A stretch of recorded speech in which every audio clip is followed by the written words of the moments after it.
Kemudian kemudian yang minggu ini atau hari Kamis ini dilaksanakan atau dilakukan yang sebagai narasumber Ibu Suci. Apakah teman-teman sudah online semuanya ya, sertanya ya? Sudah ada Pak. Oke. Ada beberapa yang. Ya. Oke. Ya, Pak. Kalau kita melihat dari dari kegiatan pertama Pak Taufik dan kemudian Ibu Suci yang kedua sebagai narasumber ini, saya sangat apresiasi walaupun kita ini masih dalam keadaan work from home, ada sebagian work from office, tapi saya bahagia atau bangga dengan teman-teman Babul ya, khususnya punya ide, masih dalam keadaan gini ada kreatif ya, masih tetap melaksanakan kegiatan-kegiatan kita walaupun mungkin internal, tapi saya senang sekali. Nah, khusus untuk Ibu Suci, memang Ibu Suci itu pernah saya udah ngomong 2 minggu yang lalu, 2 minggu yang lalu tentang kupu-kupu. Nah, kalau kita melihat topiknya Ibu Suci itu pada hari ini yaitu identifikasi kupu-kupu secara cepat ya, kalau nggak salah ya. Identifikasi kupu-kupu secara cepat. Ya, nah, kalau saya sebagai orang awam terus aja Bu Suci, saya kan kurang paham kok ngelihat terus kita tahu identifikasi kupu-kupu secara cepat itu mungkin dengan melihat begini kita sudah tahu familinya atau spesies dan lain-lain itu mungkin saya awam mungkin tidak tahu. Nah, pada kesempatan ini saya sangat senang sekali, tolong Ibu Suci ya, mungkin sebagian teman sudah tahu. Nah, kalau nanti benar-benar yang pesertanya itu mencermati ya, itu satu. Kemudian yang kedua, yang saya sangat harapkan nanti setelah kegiatan ini tolong jangan hanya sebatas begini saja, sebatas begini ada langkahnya, langkah untuk yang yang pesertanya. Kalau Ibu Suci mungkin kita sudah ada komitmennya Ibu Suci ya, setelah ini tolong nanti buat buku, ada nanti per bagian, per episode gitu yang saya senang sekali. Tapi kalau yang mungkin yang baru tolonglah dimanfaatkan benar-benar sesi ini walaupun hanya kurang lebih sejam. Nah, mungkin setelah di sini mungkin di luar juga ya, apalagi orang yang senang, yang berbakat dengan yang tentang kupu-kupu ya, saya sangat senang kalau mereka mau melanjutkan ini ya. Mungkin dari saya cukup sekiannya Ibu Jeng Asantik ya. Yang saya sangat harapkan itu jangan sampai di sini saja, tolong. Banyak setelah kegiatan webinar ini, kemudian nanti yang pakar-pakarnya, apalagi Bu Suci saya tahu, Pak Taufik atau teman-teman lain, Pak Kama atau yang lebih ini, nanti tolonglah yang masih baru, tolong belajar banyak dengan teman-teman kita yang sudah istilahnya sudah pakarnya. Saya yakin dan percaya saya kira dari seluruh taman nasional atau dari seluruh balai yang ada di Indonesia, saya yakin dan percaya teman-teman kita yang di Babul ini pakarnya lah ya, saya yakin dan percaya. Oke, dari saya cukup sekian. Wabillahi taufiq wal hidayah. Wassalamualaikum warahmatullahi wabarakatuh. Waalaikumsalam warahmatullahi wabarakatuh. Terima kasih Bapak Kepala Balai atas arahannya. Kemudian demikian tadi arahan balai mungkin menjadi sebuah masukan setelah kegiatan ini berlangsung, ada tahapan-tahapan yang akan kita laksanakan setelah webinar ini sehingga kegiatan kita ini bisa berkelanjutan. Menyebarkan ilmu itu tentunya bisa bermanfaat positif bagi semua. Beberapa hal yang perlu kami sampaikan. Yang pertama, para peserta diharapkan para peserta ini tidak meninggalkan room hingga akhir acara, karena di akhir acara kami akan memberikan link penerbitan e-sertifikat. Kemudian di akhir acara pula kami akan memberikan door prize. Jadi seperti ini buku ini akan kami berikan kepada para peserta webinar di akhir acara. Jadi kami harapkan tidak meninggalkan room ini.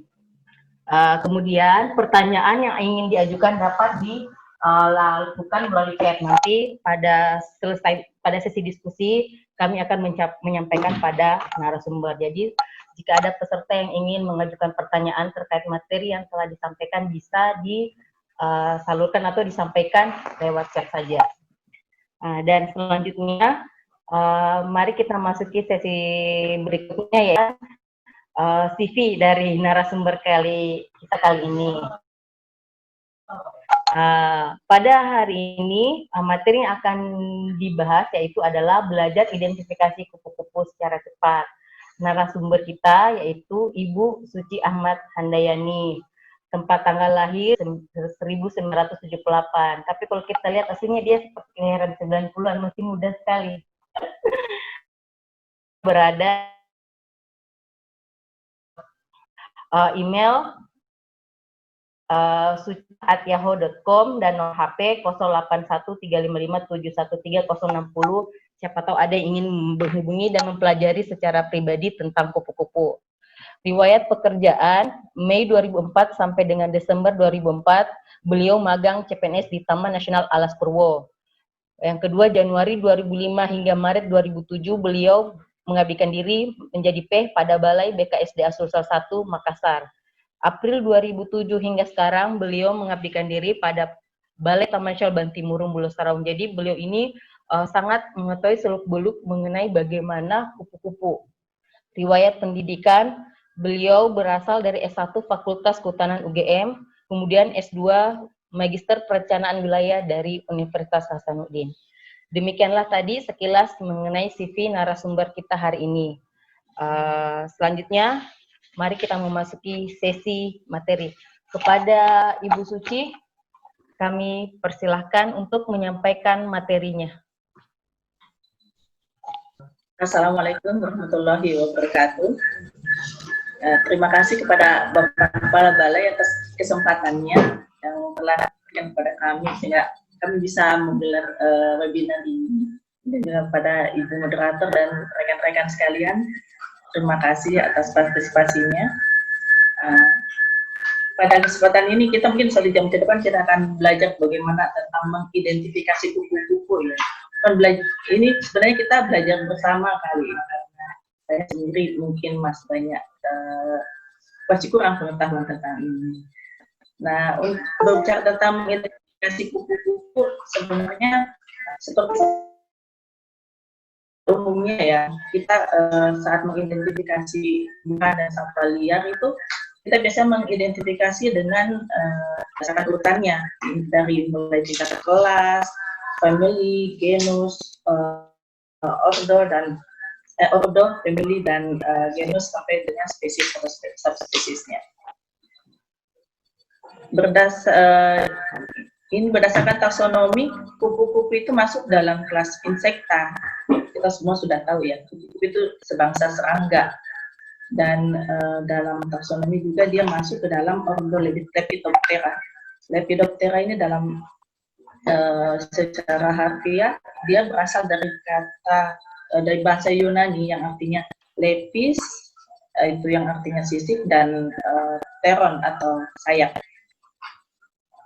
Nah, kemudian di kelompok Lepidoptera ini dibagi dalam 2 kelompok besar.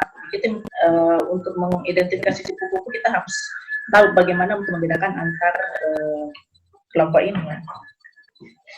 Lepidoptera terbagi 2 kelompok besar, yaitu kupu-kupu yang biasa kita lihat sehari-hari dan ngengat.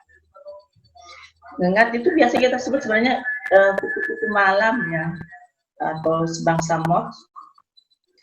Nah, yang akan kita dalami sebenarnya adalah kupu-kupu yang dari spesies dari kelompok butterfly, ya, kupu-kupu sejati.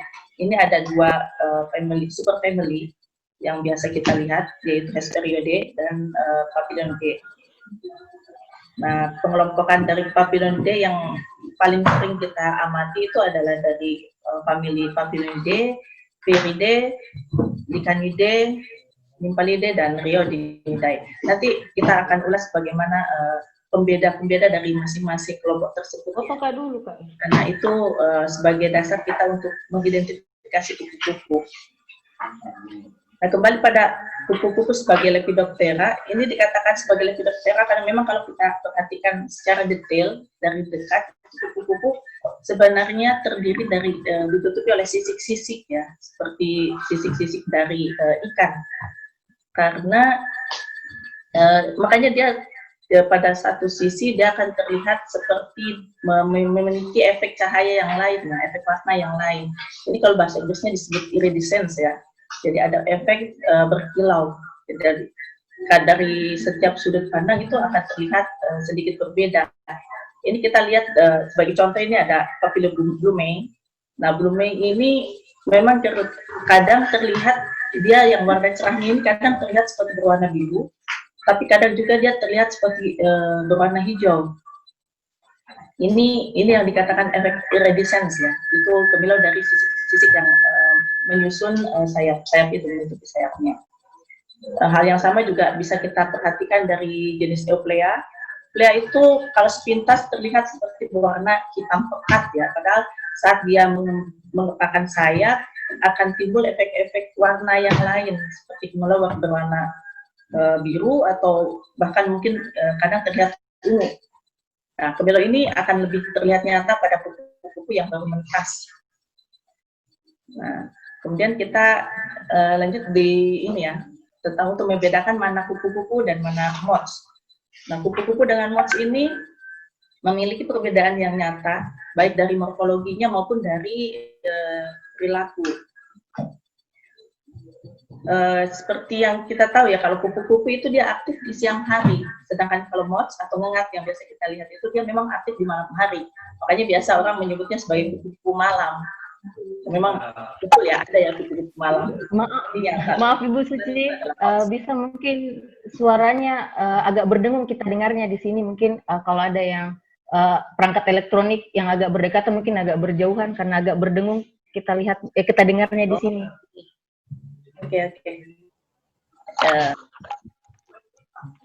Sudah agak mending suaranya. Ya. Oke. Untuk membedakan moths dengan kupu-kupu juga kita lihat dari morfologinya ya, dari bentuk penampakannya, di mana kupu-kupu itu dia biasanya memiliki warna yang lebih cerah dan berwarna-warni, beraneka ragam. Sedangkan kalau moths itu dia cenderung berwarna kusam, hitam, meskipun ada beberapa juga yang moths itu dia memiliki penampakan yang lebih cantik ya, berwarna-warni juga. Kemudian dari cara terbang, cara dia hinggap saat dia beristirahat, saat dia hinggap itu kupu-kupu itu biasanya dia hinggap dengan menegakkan sayapnya. Jadi dia menutup sayapnya ke arah atas, sedangkan kalau moths itu dia cenderung sayapnya melebar. Dia istirahat dengan melebarkan sayapnya. Kemudian dilihat dari bentukan antena. Antena juga ini memiliki perbedaan ya. Kalau kupu-kupu itu ujung antena dia biasanya memiliki berbentuk seperti bandul atau biasa disebut knob. Sedangkan untuk moths itu dia justru bentuknya itu seperti bulu ayam gitu. Ada yang beberapa yang berbentuk seperti bulu, ada juga yang menebal, dan ada juga yang ya lost tanpa knob atau tanpa hook di ujung ini ya, di ujung antenanya. Nah, jadi memang moths itu antenanya agak lebih beragam dibanding dengan kupu-kupu yang memang hanya bentuknya seperti knob di ujungnya. Kemudian dilihat dari bentukan badannya juga, kalau badannya dari kupu-kupu itu dia cenderung berbentuk lebih ramping dibanding dengan moths. Moths itu dia biasanya bentuknya lebih gendut ya, lebih membulat, dan biasanya ditutupi dengan bulu-bulu yang lebih tebal dibanding dengan kupu-kupu. Kemudian pada saat dia di fase pupa itu juga memiliki perbedaan. Pupa atau kepompong ya ini. Pupa pada kupu-kupu itu rata-rata dia bentuknya seperti krisalis ya. Dibilang krisalis itu dia ditutup oleh selaput atau bungkus yang berwarna berupa seperti daun begitu ya. Dibungkus lah. Sedangkan kalau pupa itu bentuk moths itu pupanya biasanya bentuknya ditutupi oleh serabut-serabut seperti sutra ya. Namanya dibilang dia bentuknya kokon. Nah, kembali ke dari kupu-kupu ini yang kita akan bicarakan lebih banyak mungkin ada kupu-kupu sejati ini ya, yang kupu-kupu yang dari kelompok Papilionidae dan Hesperidae. Nah, Papilionidae yang kupu-kupu itu terbagi dalam 5 family ya, yaitu pertama Nymphalidae. Nymphalidae ini merupakan jenis family yang memiliki jumlah spesies yang terbanyak. Dia memiliki bentuk dicirikan dengan bentukan sayap yang ada beragam, tapi secara morfologi Nymphalidae ini memang cukup beragam ya, baik ukuran, bentuk sayap maupun corak motifnya. Kemudian ciri khas yang paling nyata di Nymphalidae ini adanya sepasang kaki yang mereduksi, sehingga kadang dia tampak hanya memiliki 4 kaki. Dan kaki yang sepasang yang mereduksi itu biasanya dia ditumbuhi oleh bulu-bulu halus, makanya orang di luar itu biasanya menyebutnya brass-footed butterfly, yang mana dia kupu-kupu berkaki berbulu. Kemudian ini ada beberapa spesies ya yang menjadi, saya jadikan sebagai ilustrasi saja sebagai contoh dari kelompok Nymphalidae ini, dari keluarga Nymphalidae. Ada Setosia, itu memang dia berwarna cerah dan sangat menarik. Ini juga salah satu jenis yang dilindungi ya. Kemudian ini ada yang Euplea. Euplea itu memang dia lebih cenderung gelap hitam. Ini Yoma Sabina dan Dolescalia Bisaltidae. Ini memang kelompoknya memang sangat beragam dengan penampakannya. Kemudian lanjut di Licanidae. Licanidae ini juga kelompok yang cukup banyak anggotanya, walaupun tidak sebanyak Nymphalidae.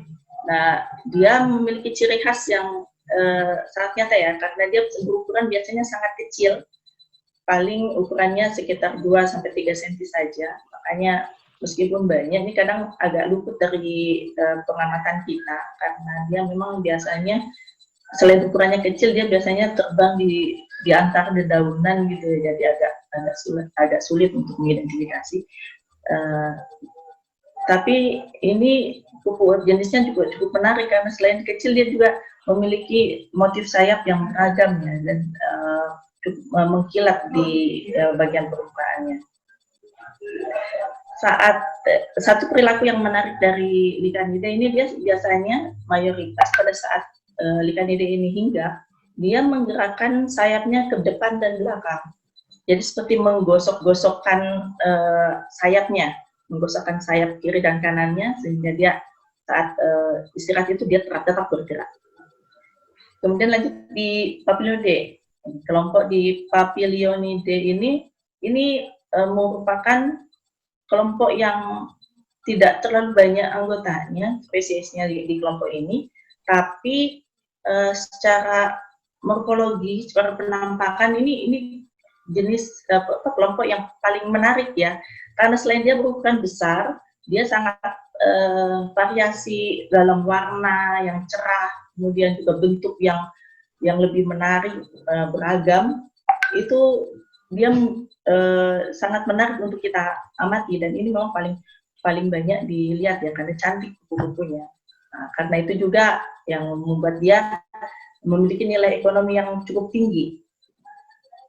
Nah, karena nilai ekonomi yang tinggi dan juga dia penampakan yang menarik tersebut, kemudian juga dengan kondisi di lapangan seperti ini, dia beberapa jenis dari kelompok Papilionidae ini justru menjadi jenis yang dilindungi, seperti dari kelompok birdwings atau Troides. Itu hampir semua itu merupakan spesies yang dilindungi ya di Indonesia.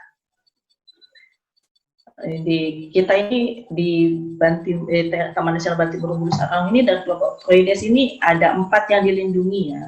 Ada Troides salipron, yang mungkin kita bisa lihat ada berapa ya. Ada Troides helena, Troides hippolytus, dan Troides lebensis atau oblong mongolatus ya, oblong mongolatus. Kemudian dari lanjut di Pieride. Kupu-kupu Pieride ini dicirikan dengan warnanya yang cerah, tapi didominasi oleh warna putih, kuning, dan orange ya.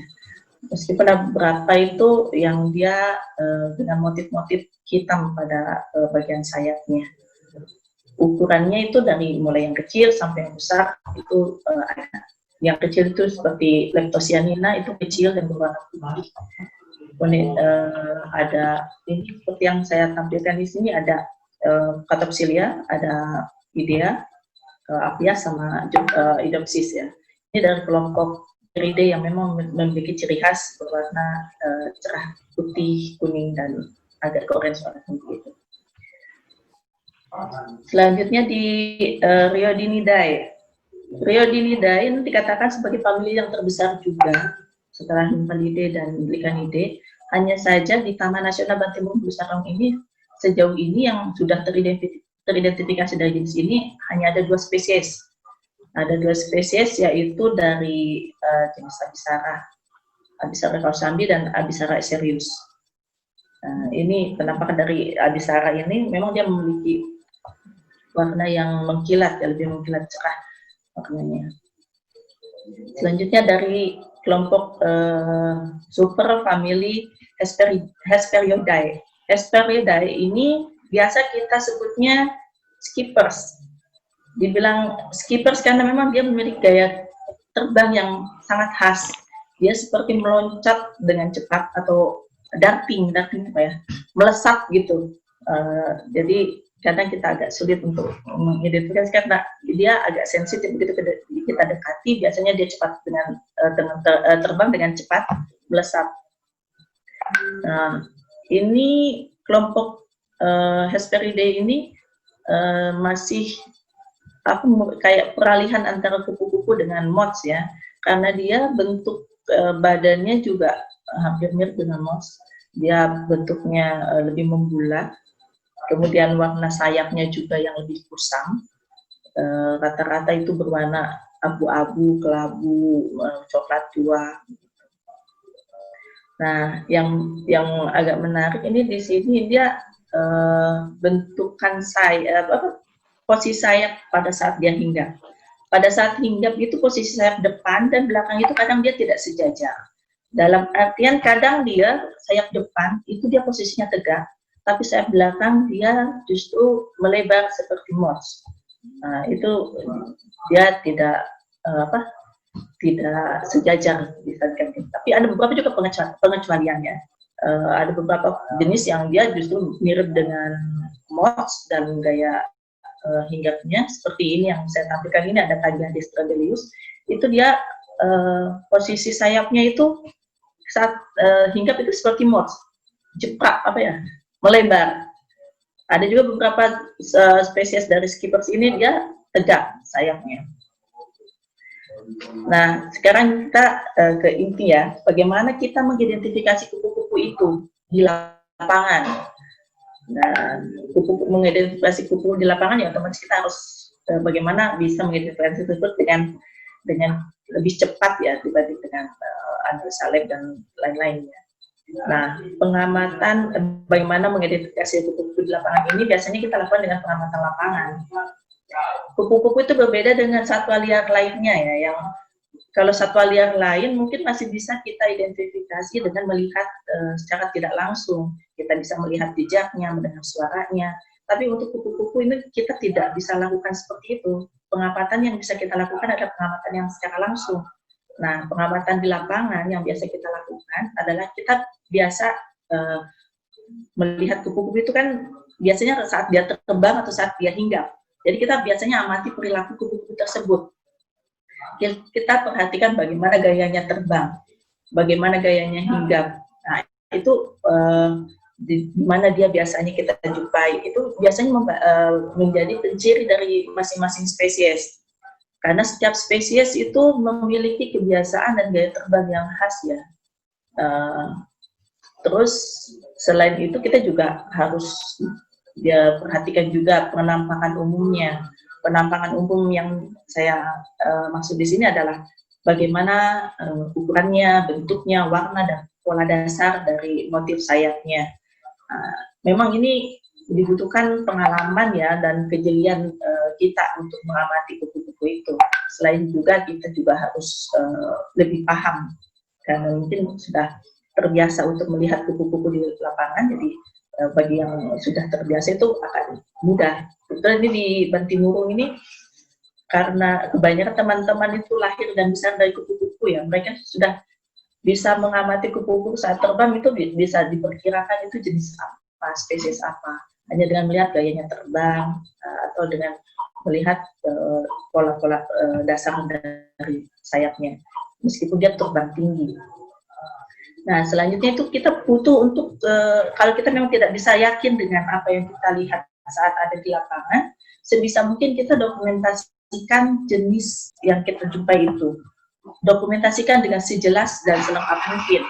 Jelas dalam artian usahakan untuk mendokumentasikan dengan fokus ya. Kalau gambar itu fokus, kita bisa melihat detail dari pola sayapnya. Karena kupu-kupu ada beberapa spesies itu berbeda spotnya saja, berbeda coraknya sedikit, itu biasanya dia dari kelompok spesies yang berbeda. Kemudian juga selengkap mungkin. Selengkap mungkin dalam artian ini kita coba untuk mendokumentasikan kupu-kupu, melihat dari penampakan sayap atas, sayap bawah, penampakan sayap bagian dalam, sayap bagian luar, karena itu setiap jenis itu memiliki ciri khas yang berbeda. Kemudian jika dimungkinkan kita bisa mengidentifikasi jenis itu dengan cara yang tangkap lepas. Tangkap lepas itu kita menangkap kupu-kupu dengan menggunakan alat. Kita biasanya menggunakan jaring kupu-kupu ya. Kita tangkap kupu-kupunya, kemudian kita lihat bentukan sayapnya, kita perhatikan ukurannya, kemudian kita biasanya lebarkan sayapnya seperti sehingga kita bisa melihat sayap bagian dalamnya, kita juga perhatikan sayap bagian luarnya, karena itu menjadi penanda setiap spesies. Nah, yang harus kita perhatikan di sini juga adanya detail-detail pola pada motif sayap. Pola pada motif sayap ini sangat menjadi ciri yang sangat khas ya dari setiap kupu-kupu. Karena ada beberapa kupu-kupu yang memang dia similar atau kelihatan sama, tapi ternyata dia memiliki spesies, berasal dari spesies yang berbeda karena ada beberapa spot atau motif yang detailnya yang berbeda. Nah, biasanya kita kalau dengan tangkap lepas ini, karena kupu-kupu ada di depan kita, otomatis kita bisa dengan leluasa mencocokkannya dengan buku literatur ya. Buku literatur yang kita gunakan ada beberapa buku panduan lapangan, buku panduan identifikasi yang biasa kita bisa gunakan untuk mengidentifikasi, memastikan spesies apa yang kita identifikasi itu. Kemudian untuk jenis kupu-kupu, kadang kita memverifikasi jenis, memverifikasi ya, sebenarnya kita harus memastikan apakah jenis itu memang betul jenis yang kita maksud atau tidak. Ada beberapa hal yang harus kita perhatikan juga, itu lingkungan sekitar. Kita perlu amati habitatnya. Setiap jenis kupu-kupu itu dia memiliki sebaran yang berbeda. Sebaran yang berbeda dan terbatas, meskipun ada beberapa jenis juga dia memiliki sebaran yang lebih luas. Seperti Blue May itu kan dibilang sebagai spesies endemik yang ada di Sulawesi ya. Sedangkan kalau jenis yang lainnya seperti Demolios itu dia lebih lebar sebarannya, sampai dia bisa dilihat mulai di Sulawesi, ada juga di Jawa, ada juga di Malaysia juga sampai ke luar juga. Kemudian lanjut di upper side dan under side. Yang tadi makanya kita harus perhatikan bagian dalam dan luar dari sayap kupu-kupu. Karena corak kadangkala kita menemukan upper side atau bagian dalam kupu-kupu itu berbeda dengan bagian luarnya. Jadi saat sayap kupu-kupu itu terbentang, itu terlihat dia memiliki motif yang mirip, yang sama, ada juga dan dia bagian luarnya atau bagian underside-nya itu dia berbeda. Seperti ini yang di spesies ada ini. Mungkin Pak Ahwas ini slide-nya berubah ya. Next ya. Di upper side dan underside. Kita lihat di Graphium meyeri ya. Graphium meyeri dan Erythrillus, saya hanya mengambil contoh saja ini. Graphium meyeri dan Erythrillus dia memiliki ciri khas karena pada bagian sayap luar, sayap dalamnya itu gini, Graphium meyeri dan Erythrillus. Untuk bagian sayap luarnya, sayap dalamnya dia memiliki motif yang sama. Bahkan saat terbang itu agak sulit untuk kita identifikasi, kecuali saat dia hinggap kita bisa melihat dengan jelas motifnya. Motif pada bagian bawah sayap, bagian luar sayap. Kita lihat Graphium meyeri dengan Erythrillus. Meyeri pada bagian underside atau bagian luar sayapnya itu terlihat adanya spot-spot motif yang spot putih yang discontinue antara sayap atas dengan sayap bawah, di mana di bawah ada motif yang discontinue, ya, dia justru memanjang sepanjang dorsal dari badan kupu-kupu. Berbeda dengan Erythrillus yang dia terlihat justru memiliki spot yang continue dari atas sayap atas sampai sayap bawahnya. Kemudian bicara kupu-kupu juga seperti spesies satwa liar lainnya, itu ada yang dikatakan sebagai dimorphic spesies atau ada juga yang polimorphic ya. Kalau dimorphic spesies ini bisa diartikan sebagai perbedaan kenampakan yang nyata ya antara jantan dan betina dalam satu spesies. Nah, kita juga ini harus cukup jeli untuk membedakan ini, karena kadang kita melihat penampakannya berbeda, padahal sebenarnya kupu-kupu itu adalah masih dalam satu spesies, hanya saja dia jantan dan betina, jadi penampakannya berbeda. Seperti yang paling nyata itu biasanya dilihat dari pada kelompok Papilionidae. Papilionidae dalam famili Papilionidae itu terlihat nyata antara kupu-kupu jantan dan kupu betina. Ini kupu-kupu jantan biasanya memiliki warna yang lebih cerah dibanding yang betina. Nah, ini yang Troides misalnya Halipron itu terlihat nyata betina dan jantannya motifnya berbeda, warna yang juga berbeda. Kemudian juga Troides helena juga memiliki motif yang berbeda antara jantan dan betinanya. Nah, ini biasanya jantan biasanya warnanya lebih cerah dan menarik ya, karena mungkin kalau yang betina itu dia biasanya warnanya lebih kurang menarik, mungkin karena dia dianggap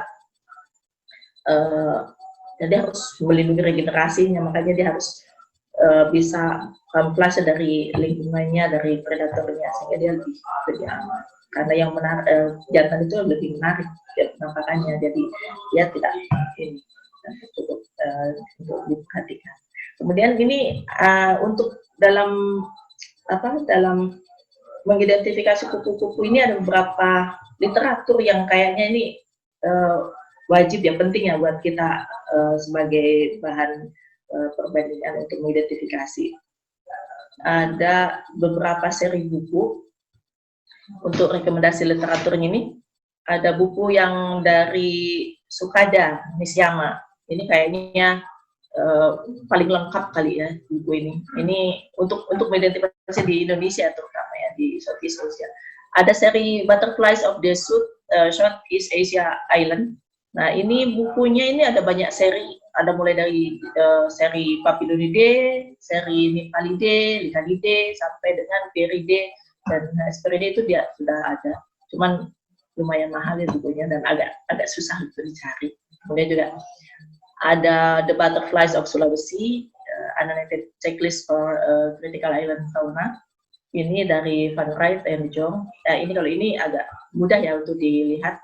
Ini ada di internet juga bisa kita download. Kemudian ada Butterflies of the Oriental Region, ini dari De Abrera. Ini juga lumayan lengkap serinya, ada Nipalide, Paklide, dan Likadede, lengkap bukunya.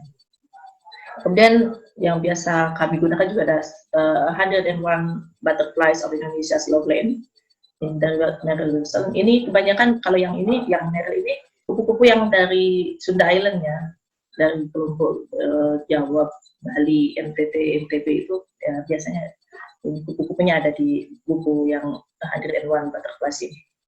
Kemudian ada juga seri buku-buku yang dikeluarkan oleh Ibu Peggy. Ini juga bagus untuk pengenalan kupu-kupu. Ada yang mengenal kupu-kupu, ada Precious and Protected Indonesian Butterflies, ada Practical Guide. Itu lumayan membantu kita untuk mengidentifikasi kupu-kupu di lapangan. Nah, tapi ini saya masih karena saya di Sulawesi ya, jadi ini buku-bukunya ini lebih mendukung untuk kita yang ada di Sulawesi, karena tadi yang saya bilang setiap region itu dia memiliki ciri khas kupu-kupu yang berbeda ya, sedangkan kupu-kupu agak terbatas. Otomatis mungkin di tempat lain buku ada lebih banyak lagi buku literatur yang bisa diakses oleh teman-teman. Seperti kalau yang di Borneo itu ada Moths of Borneo, ada juga yang ini, makanya itu ada ini yang kita gunakan sebagai acuan yang saat kita identifikasi di Sulawesi. Tapi mungkin bisa juga kita gunakan secara umum di Indonesia. Oke, mungkin demikian Ibu Moderator, bisa kita lanjutkan waktu dan tempat saya kembalikan.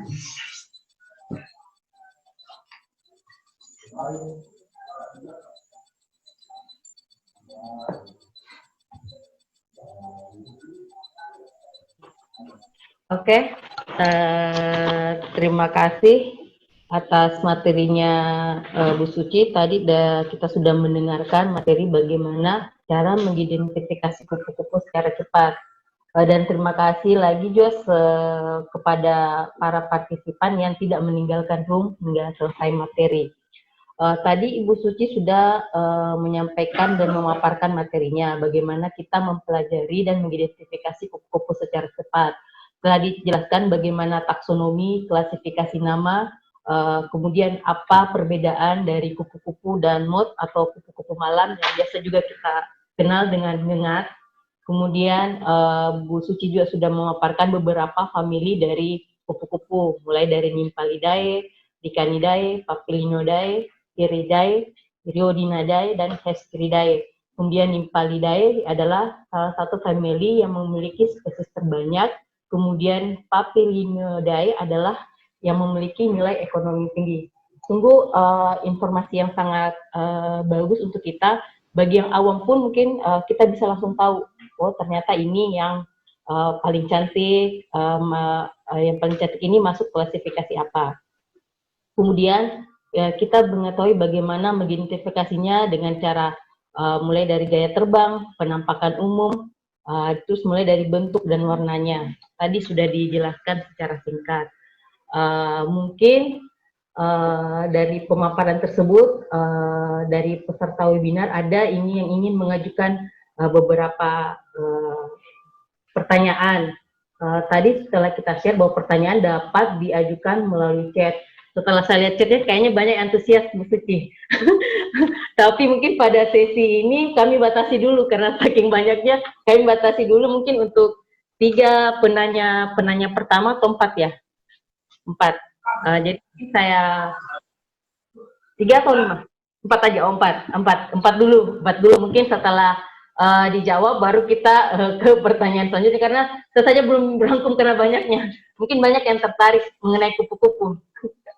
Yang pertama yaitu dari Bapak Henry Manik, BDLHK Pematang Siantar. Pertanyaannya itu, di hutan diklat kami agak jarang kupu-kupu. Itu pun belum pernah diidentifikasi. Sepertinya perlu budidaya. Bisakah di-sharing mengenai kunci identifikasinya, gambar kunci identifikasi kupu-kupu? Gitu. Kemudian yang kedua, Bapak Edi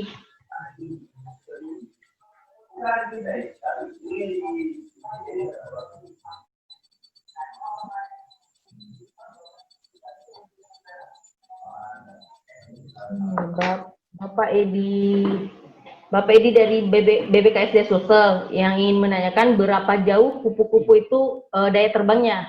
Jadi setiap kupu-kupu itu mungkin ada daya terbang atau wilayah jelajahnya, mungkin itu yang dipertanyakan. Kemudian dari Jessica Elvani Deruli, ada 3 pertanyaannya. Yang pertama, bagaimanakah menghitung populasi kupu-kupu? Yang pertama. Kemudian, bagaimana jumlah populasi kupu-kupu di Bantimurung untuk saat ini? Kemudian yang ketiga, apa penyebab utama penurunan jumlah populasi? Apakah perburuan liar ataupun perubahan kondisi wilayah atau perubahan lahannya dari habitat kupu-kupu tersebut? Pertanyaan yang keempat dari Ibu Fatmia, apakah suatu habitat dari pengamatan langsung bisa dapat dijadikan kunci penentu jenis bisa jadi penentu jenis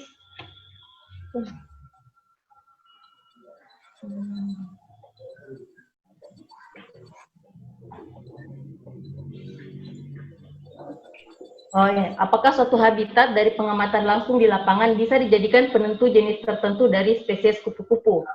Nah, itu tadi 4 pertanyaan pertama. Mungkin setelah dijawab baru kita bisa lanjut ke sesi selanjutnya. Silahkan Ibu Suci. Terima kasih. Oh, banyak sekali ya pertanyaannya. Iya, kayaknya lupa-lupa dengan terlalu banyak. Ini yang pertama yang saya tangkap ya tadi, kunci identifikasi. Kunci identifikasi kupu-kupu ya itu tadi kita melihat dari taksonominya saja. Mungkin kurang berbeda kertas. Nah, untuk identifikasi kupu-kupu kita biasanya mengacu pada sistem taksonomi binomial yang membagi spesies itu dari mulai tingkat kelas, ordo, famili sampai dengan spesies, dan dia dimungkinkan sampai tingkat subspesies.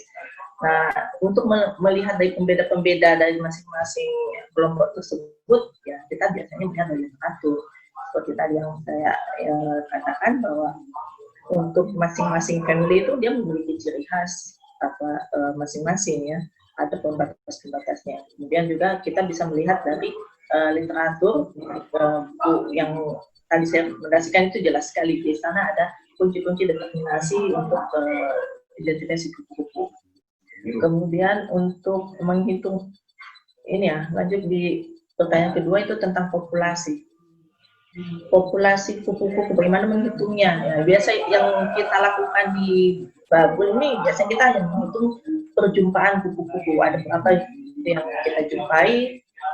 Itu kita catat, kemudian kita progresikan dengan berapa luasannya kita amati, kemudian juga kita menghitung berapa keanekaragamannya. Jadi kita lebih cenderung pada keanekaragamannya. Sebenarnya ada metode itu dengan tangkap lepas ya, dengan tagging kalau biasanya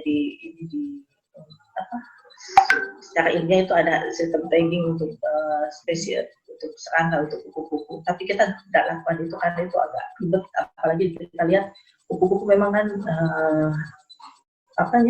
masa hidupnya terbatas ya, tidak selama yang satwa liar lainnya. Jadi dia siklusnya cukup pendek. Nah, jadi kita hanya menghitung berapa perjumpaannya, setiap spesies berapa yang kita jumpai pada suatu wilayah yang kita amati. Kemudian dengan jumlah spesies Bantimurung nih.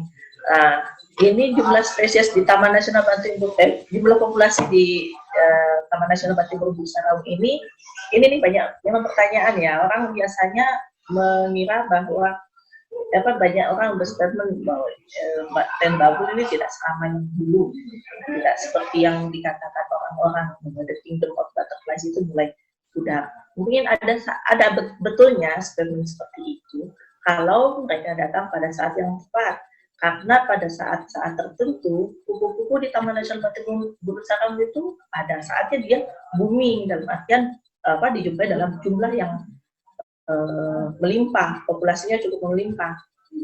seperti yang ada di slide-slide saya tadi itu, kita bisa melihat betapa banyaknya kupu-kupu yang ada di Taman Nasional Bantimurung Bulu Sarung itu. Tapi itu juga dibatasi oleh waktu. Biasanya kupu-kupu hadir melimpah itu pada peralihan musim, terutama pada musim kemarau ke penghujan ya, itu biasanya kupu-kupu kita jumpai dalam jumlah yang populasi yang cukup melimpah. Meskipun biasanya juga didominasi oleh beberapa spesies saja. Seperti gadang spai tadi, itu yang paling melimpah adalah Gradium rhesus. Nah, pernah juga di Taman Nasional Bantimurung Bulu Sarung ini kita menjumpai populasi Catopsilia pomona yang justru mendominasi. Nah, itu sering kita jumpai di lapangan ya. Populasi itu memang berfluktuasi sekali, tergantung dengan kondisi musim dan iklimnya. Nah, ini untuk kenapa dia berfluktuasi, kenapa terjadi penurunan populasi. Nah, ini kembali pada kondisi iklim, terutama biasanya kita lihat dari musim. Kemudian juga dengan ketersediaan pakannya, perubahan tutupan lahan, itu juga akan sangat penting, karena dia akan menciptakan iklim mikro yang berbeda dari biasanya. Nah, untuk penangkapan liar, kita tidak bisa menafikan ya, memang itu masih terjadi meskipun tidak semarak dulu. Pemanfaatan kupu-kupu di Taman Nasional Bantimurung Bulu Sarung itu memang masih ada, kita tidak menutup mata, itu masih ada. Apalagi di Bantimurung itu kupu-kupu menjadi salah satu komoditas penting bagi perekonomian masyarakat. Tapi sedapat mungkin kita memang mencegah penangkapan yang ada di dalam kawasan, karena memang kita kewenangannya masih dalam kawasan ya. Untuk kupu-kupu yang berada di luar kawasan, bukannya kita mau lepas tangan, tapi itu bukan domain kami, dan masyarakat itu sudah sangat paham dengan itu. Kami juga ada kesulitan karena masyarakatnya sudah pintar-pintar lah sekarang. Mereka menjawabnya, ya ini kan kita di luar kawasan. Nah, untuk penanganan yang ada di penangkapan di luar kawasan nasional, biasanya kita bekerjasama dengan berkoordinasi dengan pihak lain. Nah, dan memang tidak terlalu marak seperti tahun-tahun sebelumnya ya. Ini sudah bisa ditekan untuk penangkapan, karena masyarakat juga ada beberapa sudah mulai mengusahakan pemanfaatan kupu-kupu itu melalui penangkaran yang mereka bangun secara swadaya. Kemudian untuk habitat kupu-kupu sebagai penentu jenis, ini tidak mutlak ya untuk habitat ini menjadi sebagai penentu jenis kupu-kupu yang ada di suatu daerah. Tapi setidaknya ini menjadi salah satu penciri yang bisa memandu kita saat kita mengidentifikasi apakah dimungkinkan di sini ada dijumpai jenis tertentu atau tidak. Gitu. Seperti misalnya bulu mei itu biasanya dia ada di ketinggian yang di lokasi yang memiliki ketinggian tepat di atas 600 mdpl misalnya, atau beberapa jenis lain juga ada di bagian lowland. Gitu. Itu yang ada yang terlewat nggak? Untuk sementara mungkin belum, karena masih banyak pertanyaan selanjutnya. Demikian tadi penjelasan Ibu Suci mengenai beberapa kunci identifikasi, kemudian tentang populasi kupu-kupu di. Pertanyaan dari Bu Fatmia, Bu, yang tentang habitat dari pengamatan langsung bisa dapat dijadikan penentuan jenis tertentu dari spesies kupu-kupu. Itu tadi yang saya jelaskan bahwa ya itu memang tidak mutlak menjadi pembeda jenis, tapi setidaknya itu menjadi salah satu penciri ya, salah satu kita bisa menduga bahwa di sini akan ada spesies apa, spesies bisa menjadi seperti itu. Baiklah, demikian tadi dari 4 pertanyaan telah dijawab oleh narasumber. Kemudian kita mungkin masuk sesi keduanya. Saya akan lanjutkan pertanyaan selanjutnya. Ini dari Bapak Aswadi Hamid. Yang pertama yaitu, apakah keanekaragaman jenis kupu-kupu yang ada di kawasan TN Bantimurung Bulu Sarung sama dengan daerah lain? Jika berbeda, apa faktor-faktor yang mempengaruhinya? Kemudian apa yang menjadi faktor keindahan atau estetik keragaman yang cantik dan menarik dari kupu-kupu itu sendiri, khususnya yang ada di TN Bantimurung Bulu Saraung. Kemudian yang ketiga, apakah ketinggian ataupun jelajah terbang dari sang kupu-kupu dapat menjadi kunci identifikasi jenis kupu-kupu tersebut? Itu pertanyaan dari Bapak Aswadi Hamid. Kemudian ada lagi pertanyaan dari Nur Hikmah. Katanya, Bu, saya pernah baca kalau kupu-kupu itu bisa mimikri sehingga menyulitkan untuk identifikasi. Apakah pernah dialami di lapangan dan bagaimana mengatasi jika menemukan kondisi tersebut? Kemudian pertanyaan selanjutnya yaitu dari Taman Nasional Rinjani. Dalam mengidentifikasi jenis kupu-kupu, kunci yang paling mudah untuk mengidentifikasi bagi para pemula itu apa gitu. Saya pikir 3 pertanyaan dulu, Bu. Mungkin setelah dijawab baru kita lanjut ke pertanyaan selanjutnya. Ini 3 penanya tapi banyak pertanyaannya ya. Makanya 3 saja. Oke. Untuk ini ya tentang keanekaragaman jenis kupu-kupu satu tempat dengan tempat yang lainnya. Nah, keanekaragaman jenis itu setiap tempat itu berbeda ya sebenarnya. Seperti di kupu-kupu yang ada di Taman Nasional Bantimurung Bulu Saraung belum tentu bisa dijumpai di Jawa atau di tempat lainnya. Nah, ini juga berpengaruh pada tingkat keanekaragaman jenis di setiap tempat itu.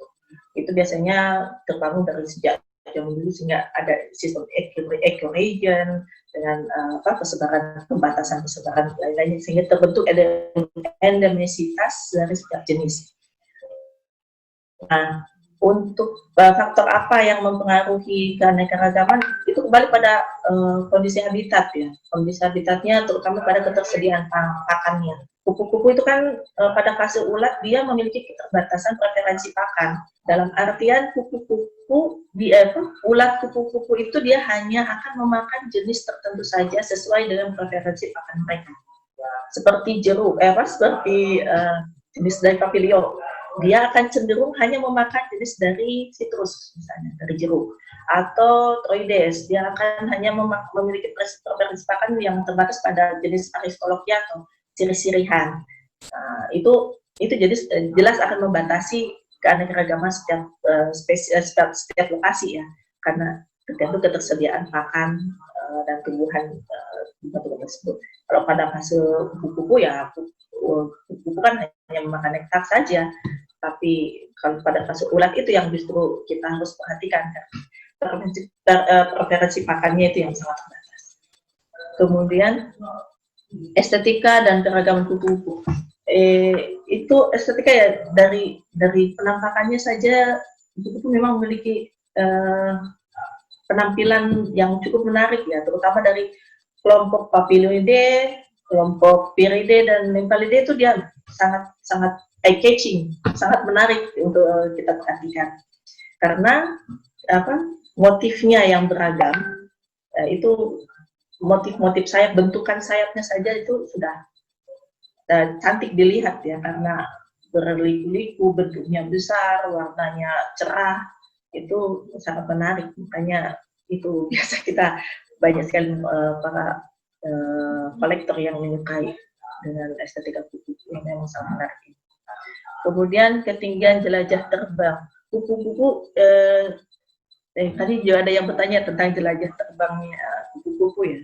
Ini untuk ketinggian jelajah, kupu-kupu itu tergantung dengan jenisnya. Ada kupu-kupu yang dia memang suka terbang sangat tinggi, seperti dari kelompok Papilioidae, kelompok terutama Troides itu dia suka sekali untuk terbang tinggi di atas salju. Itu dia sangat senang. Nah, berbeda dengan jenis dari Faunus manado misalnya, atau dari Lexias aetes, dia justru lebih suka dia belusukan di antara seresah tumbuhan bawah ya. Jadi kadang mereka memang memiliki ciri-ciri khas dan perilaku yang berbeda dari setiap jenisnya. Kemudian untuk daya jelajahnya, komprehensnya itu juga bervariasi antara satu jenis dengan jenis lainnya. Kita kan tahu ada yang namanya kupu-kupu monark, itu yang ada di Meksiko sana, di benua Amerika, itu dia daya jelajahnya sangat tinggi sampai dia bermigrasi besar-besaran dari satu benua ke benua lainnya. Tapi berbeda dengan misalnya ada jenis yang lainnya yang tertentu itu seperti Leptosia, itu dia hanya homoreknya hanya itu saja, dia tidak terlalu luas daya jelajahnya. Pertanyaan berikutnya itu tentang mimikri ya. Mimikri, kita memang sering melihat ada beberapa jenis kupu-kupu yang memang dia memiliki mimikri yang bagus, sampai kita agak sulit untuk mengidentifikasi, untuk melihat pengamatan di lapangan. Seperti jenis dari Elimnias itu memang dia agak hitam, tapi yang paling ini tuh paling kentara seperti seresah itu seperti kupu-kupu Melanitis leda. Dia kalau dia hinggap di seresah baru dia sukanya terbang rendah di antara seresah ya, di seresah ini seresah daun. Dia agak sulit untuk kita temukan karena dia biasanya hinggap baru dia memiliki warna yang hampir serupa dengan daun-daun kering. Begitu juga dengan Dolischallia bisaltide itu juga bagus mimikrinya. Nah, untuk mensiasati itu kita biasanya ya meningkatkan kejelian kita saja. Nah, sedapat mungkin, seteliti mungkin kita menjelajah kawasan, kita perhatikan di mana kemungkinan kupu-kupu bisa dijumpai, sehingga kita bisa mencakup semua data untuk keanekaragaman jenis yang ada di kawasan kami. Kemudian untuk identifikasi yang paling mudah untuk pemula ya, setidaknya untuk mengidentifikasi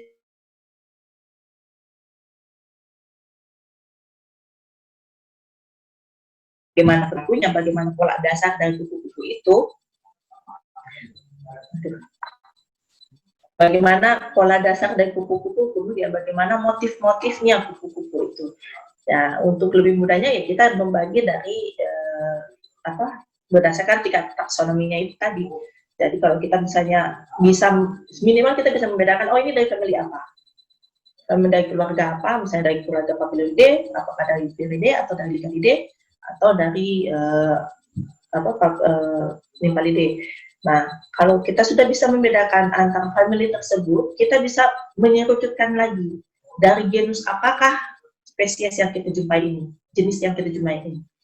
Apakah dia bisa jadi dari genus Chloides, apakah dari Papilio, atau dari misalnya genus Elimnias, atau dari genus Idea, itu bisa kita mengerucutkan lebih lanjut lagi untuk mengidentifikasi. Nah, mungkin itu ya pertanyaan-pertanyaan yang sudah terjawab semua sebelumnya. Kalau ada yang terlewat, coba.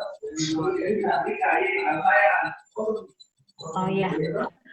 Terima kasih Bu Suci. Tadi 3 pertanyaan dari Pak Aswadi, Nur Hikmah, dan dari TN Rinjani sudah dijawab mengenai bagaimana keragaman kupu-kupu, bagaimana mengidentifikasi untuk pemula, dan bagaimana tentang mimikri ketika menyulitkan identifikasi.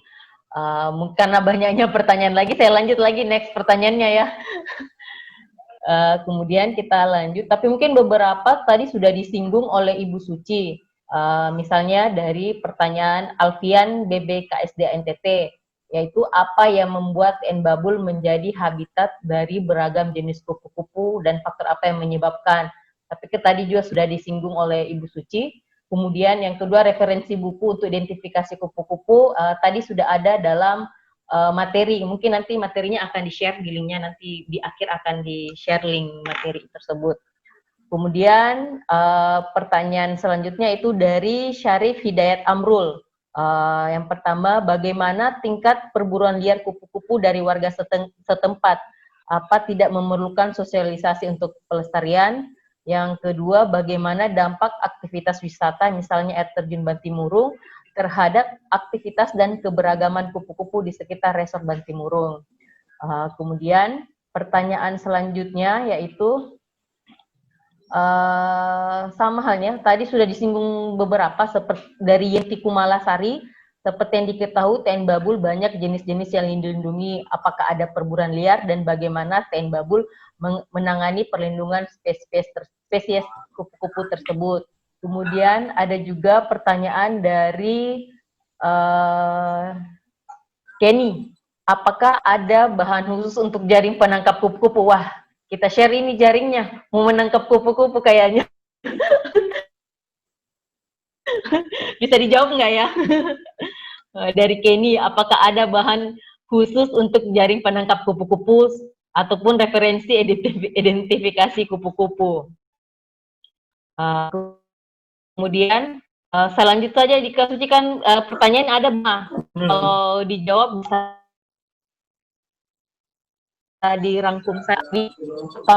Kupu-kupu bisa diawetkan dan bagaimana kaidah untuk mengawetkan kupu-kupu tersebut agar populasinya tetap terjaga. Saya pikir itu dulu, Kak Suci, atau masih saya tambahkan saja ya? Bisa ulang pertanyaan yang terakhir itu ada putus ya? Iya putus. Apakah kupu-kupu bisa diawetkan dan bagaimana kaidah untuk mengawet kupu-kupu tersebut agar populasinya tetap terjaga? Halo Bu Suci, maaf ya jaringannya kayaknya agak ada. Maaf ya, tapi Oke, sudah.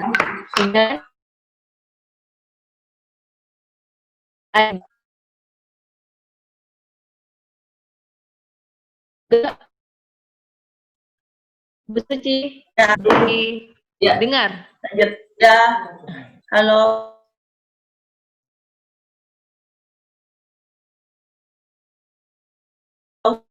Lanjut.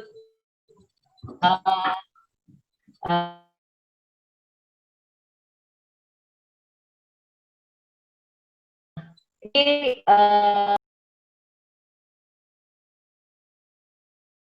Oke.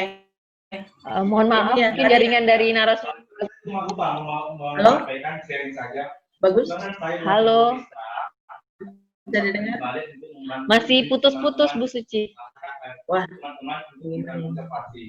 Pengalamannya begini. Ada Ya, halo. Di Malawa, saja dan dia mengajukan sebuah izin. Tentang apa yang membuat TN Babul memiliki keanekaragaman yang berbeda ya? Nah, ini tadi mungkin sudah saya jelaskan itu kita dengan ketersediaan pakannya bisa mempengaruhi dengan terhadap keanekaragaman jenis dan juga populasi, besaran populasinya. Nah, untuk Google identifikasi tadi ada di materi, nanti kita share materinya, bisa kita lihat di situ ada beberapa ini, meskipun bisa kita tambahkan dari banyak referensi lain ya, karena yang tadi saya share itu adalah buku identifikasi yang biasa kami gunakan di Taman Nasional Bantimurung Nusa Raung. Mungkin di wilayah lain ya, misalnya di Jawa, Sumatera, Borneo,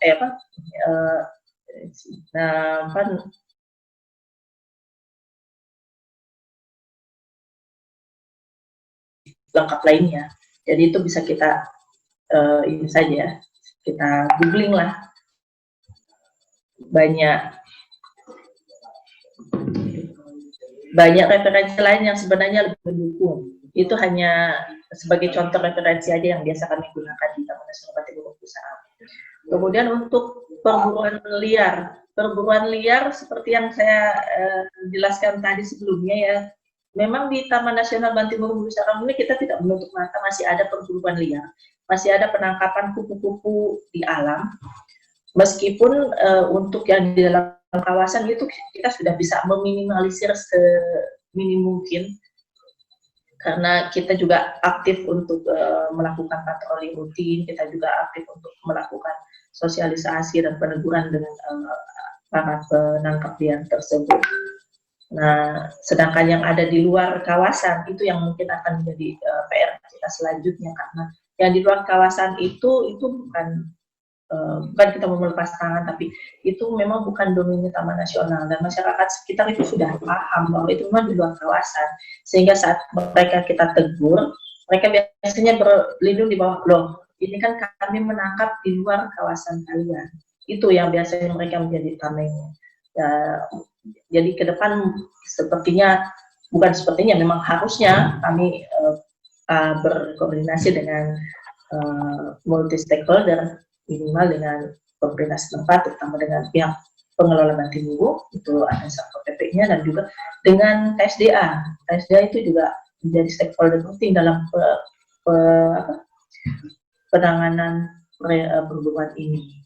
Tapi karena mungkin skalanya kecil ya, karena sedikit juga pelanggaran itu, jadi tidak menjadi perhatian khusus karena memang tidak terlalu banyak. Sedangkan yang ada di penjualan di Bantimurung itu justru yang kupu-kupu yang dijual menjadi souvenir itu, kalau kita perhatikan sebenarnya bukan jenis yang ada di Taman Nasional, hanya sedikit saja, mungkin hanya 30% yang ada dari Sulawesi, tapi selebihnya itu justru dari luar daerah. Nah ini juga mungkin teman-teman yang lain yang ada di luar daerah bisa juga mengontrol ya, bisa ikut membantu bagaimana peredaran dari kupu-kupu ini. Seperti kita sering jumpai yang ada di Bantimurung itu yang dijual justru kupu-kupu yang dari Flores, dari Papua, dari Jawa, dari Sumatera, Kalimantan, itu banyak sekali yang dijual di sini. Nah, mungkin ada penangkap-penangkap yang ada di daerah-daerah tersebut yang mengirimkan ke sini sebagai sentra untuk penjualan. Dan memang karena Bantimurung dari sejak dulu, sejak zaman Belanda juga ditahu orang sebagai pusatnya kolektor ya, banyak kolektor luar itu mereka masih mencari koleksi dirinya ke Bantimurung. Jadi koneksi antar kolektor itu di Bantimurung masih sangat baik. Mungkin dengan adanya koordinasi dengan kita serempak se-Indonesia Raya ini mengontrol tentang penangkapan kupu-kupu mungkin akan lebih bagus, karena kupu-kupu yang dijual di Bantimurung itu tidak hanya ada dari Bantimurung saja.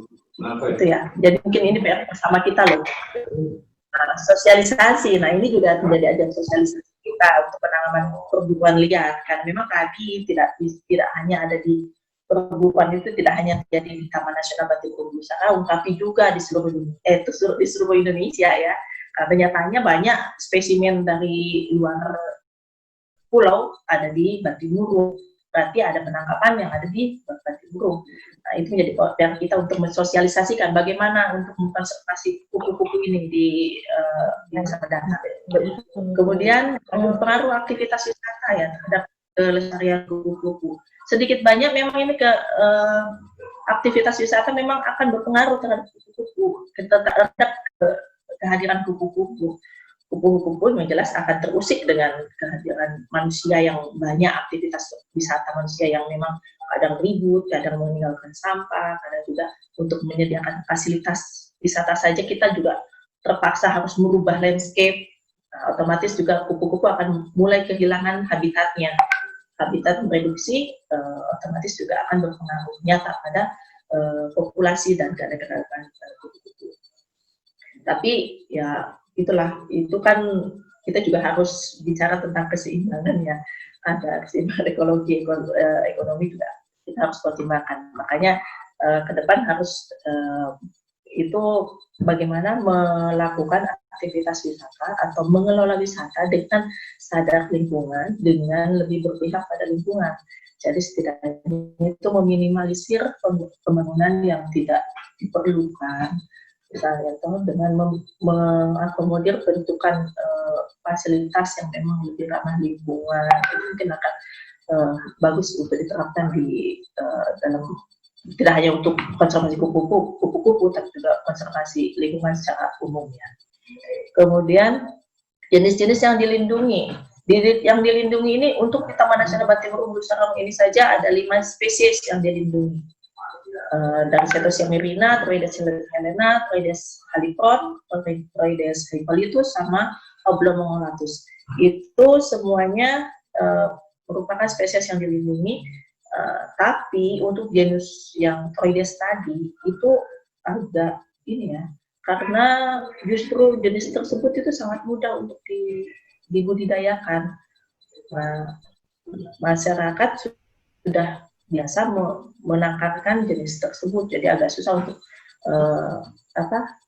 menelusuri apakah ini hasil penangkapan dia atau hasil penangkapan mereka. Karena memang mungkin sistem di kita belum terlalu sistematis ya untuk melihat apakah ini berdasarkan hasil penangkapan atau hasil penangkapan.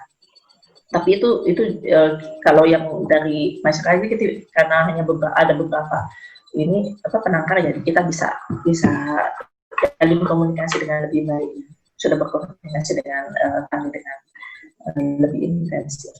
Kemudian untuk jaring kupu-kupu ya, ini jaring kupu-kupu ini biasanya kita cuma pakai ini ya kayak kain organik, tapi agak yang lebih lembutnya lah. Nah itu kalau untuk jaringnya kita biasa banyak sih di sini. Jadi kalau terjadi ya bisa itu nanti untuk jaringnya sendiri ini yang justru yang agak sulit itu justru tongkatnya. Tongkatnya itu agak sulit kita cari ya, karena itu tongkat penangkap kupu-kupu yang biasa kita gunakan di lapangan itu dia bisa fleksibel, bisa diperpendek, dia bisa diperpanjang sampai 2 meter. Ya, itu yang agak sulit. Kita masih biasanya minta teman untuk datangkan dari Jepang ya. Itu mungkin ininya tongkatnya justru yang menjadi hambatan kita. Kalau jaring itu banyak, kain itu banyak sekali bisa kita gunakan. Kemudian pengawetan kupu-kupu. Ini yang dimaksud pengawetan apa ya? Kayaknya apakah pengawetan untuk dia apa ya? Kalau bahasa Bugis itu biasanya orang bilang dipalaba atau diawetkan dengan menjadikan spesimen kering ya. Nah, itu kupu-kupu sebagai bahan display itu biasanya memang diawetkan menjadi spesimen kering di palaba atau dilebarkan, ditegakkan sayapnya, kemudian dikeringkan sehingga bisa dipajang di dalam bingkai. Nah, itu diawetkannya ya. Tapi untuk pengawetan dalam artian konservasi itu kan berbeda lagi kan, pengawetan jenis itu.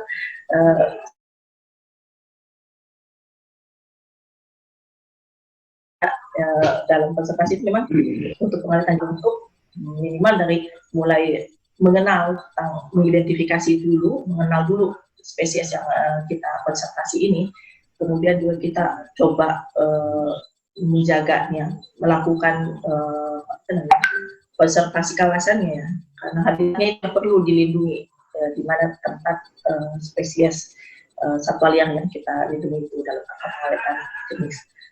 Selanjutnya kita juga sudah mulai sebenarnya sudah dari 10 tahun yang lalu ya, hampir 10 tahun ini kita mencoba untuk membuat penangkaran, membudidayakan, mengenali lebih jauh kupu-kupu.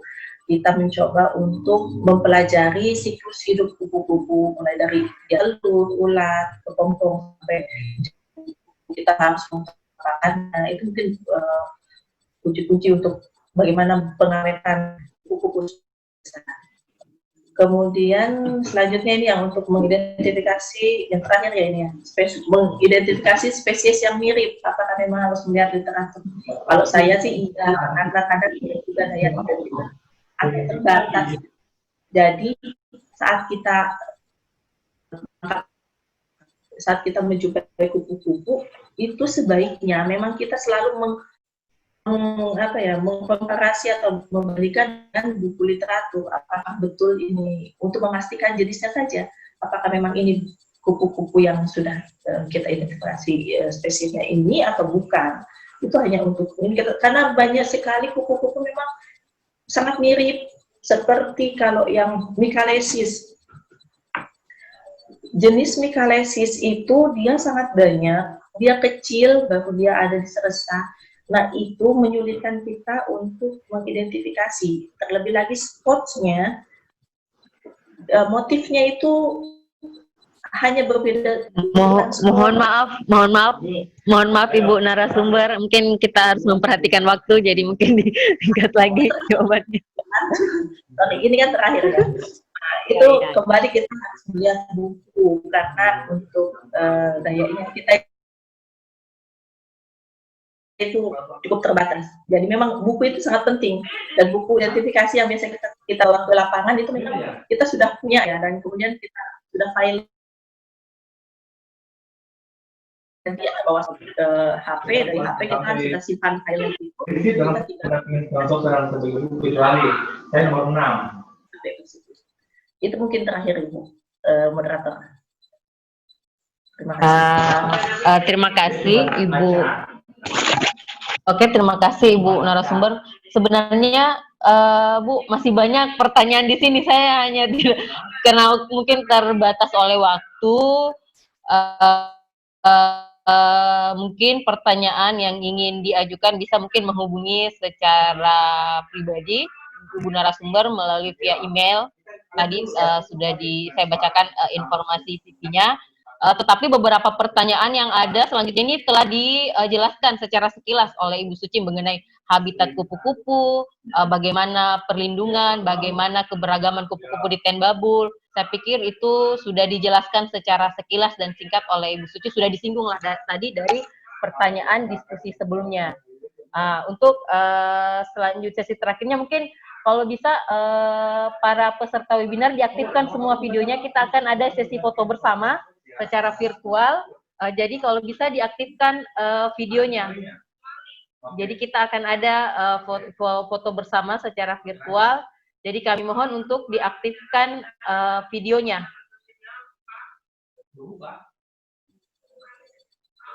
Nanti link sertifikat akan ada di akhir penutupan.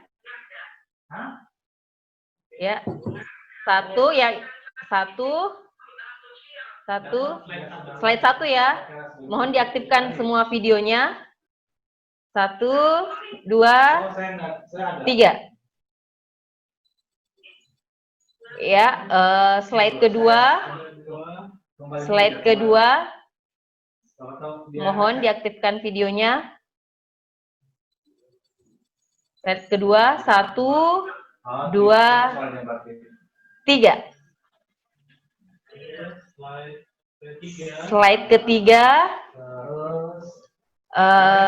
Slide ketiga lagi, mau diaktifkan videonya. Kalau saya kan soalnya di kegiatan sosialisasi izin. 1, 2, 3. Oke, tadi kita sesi foto bersama. Tadi seperti yang saya telah jelaskan di awal, akan ada door prize seperti ini di akhir acara. Kami akan umumkan yang berhak mendapatkan ini, akan nanti dikirim di alamatnya. Mungkin nanti akan dikontak langsung oleh admin dan host. Alamat yang mendapatkan door prize ini akan dikirim langsung ke peserta. Jadi yang mendapatkannya ya, jeng jeng jeng. Jadi yang mendapatkan ini adalah yang pertama yaitu Jessica Elvani Bermuli. Yang kedua yaitu Henry Manik. Kemudian yang ketiga yaitu Ade Abed Robin. Jadi 3 peserta ini yang akan mendapatkan door prize buku tentang informasi Tenbabul maupun kupu-kupu. Akan dikirimkan masing-masing ke alamatnya. Sekali lagi terima kasih atas partisipasinya dalam webinar Tenbabul bagi link sertifikat mungkin akan kita share. Ya, jadi nanti akan ada link sertifikat di akhir, bisa diklik. Kemudian link materi ini ya, silahkan untuk link materi dan link sertifikat. Oke, sudah ya?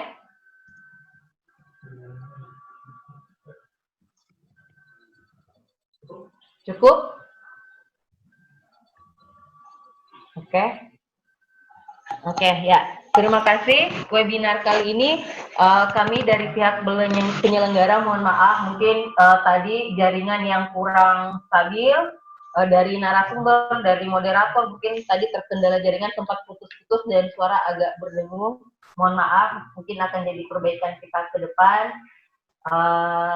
Semoga ilmu yang di-share oleh narasumber bisa kita manfaatkan dengan baik. Kemudian stay safe, stay home, atau besok sudah new normal ya. Oke, terima kasih sekali lagi. Assalamualaikum warahmatullahi wabarakatuh. Waalaikumsalam.